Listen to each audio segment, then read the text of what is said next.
ગુજરાતી ભાષામાં તાજા સમાચાર, દૈનિક અપડેટ્સ, હાલની ઘટનાઓ. હમણાં જ સબસ્ક્રાઇબ કરો અને નવા સમાચાર પામો.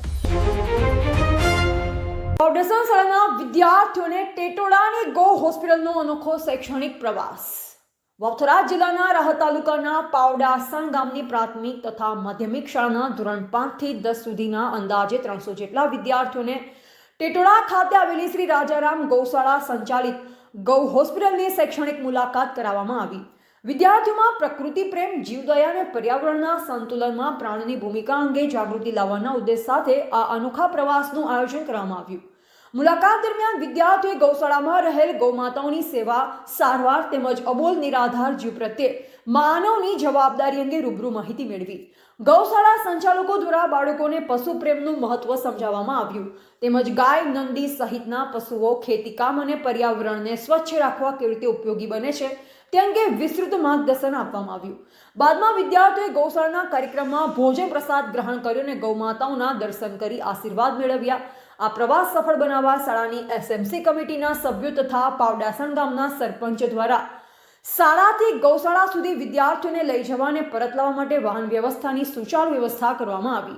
આ કાર્યમાં એસએમસી કમિટીના જવાબદાર સભ્યો તેમજ ગામના યુવાનો દ્વારા ઉત્સાહપૂર્વક સહકાર આપવામાં આવ્યો. આ પ્રસંગે ગૌમાતા બચાવ અભિયાનના ગૌભક્ત વસંતભાઈ દેસાઈ પાવડાસણે જણાવ્યું કે આજના સમયમાં ગાય, નંદી અને અન્ય અબોલ જીવ ખેતી, આરોગ્ય અને પર્યાવરણ માટે અત્યંત ઉપયોગી છે. તેમણે વિદ્યાર્થીઓને હર ઘર એક દેશી ગૌમાતા પાળવાને દેવભાવથી ગૌ સેવા કરવા માટે પ્રેરણા આપી હતી, જેથી સમાજ, આરોગ્ય અને શિક્ષણ ક્ષેત્રે સકારાત્મક પરિવર્તન આવી શકે. Bureau report Ranabhai Paregi, Vavtharad. સનાતન ધર્મની અંદર ગાયને આપણે રાષ્ટ્રીય માતા તરીકે માનીએ છીએ. જો રાષ્ટ્રીય માતા તરીકે માનતા હોઈએ તો એક ગાય અવશ્ય આપણા ઘરે રાખવી જોઈએ, પાળવી જોઈએ અને એની સાચવણી કરવી જોઈએ. તો જ આ ગૌમાતાઓ બચશે. બાકી આપણે ખાલી ગૌમાતાને મા તરીકે માનીએ છીએ અને પછી ગૌમાતાને આપણે ઘરેથી તરછોડી દઈએ છીએ તો ખરેખર આ એક આપણા સૌ માટે દુર્ભાગ્યની વાત છે.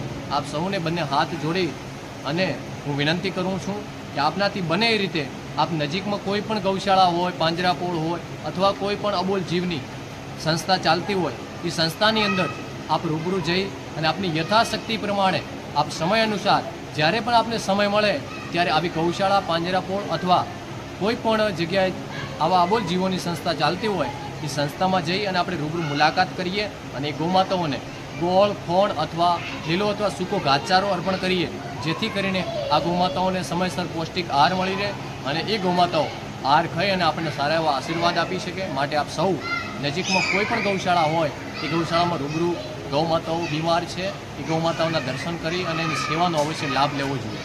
જય ગૌમાતા, જય ગોપાલ.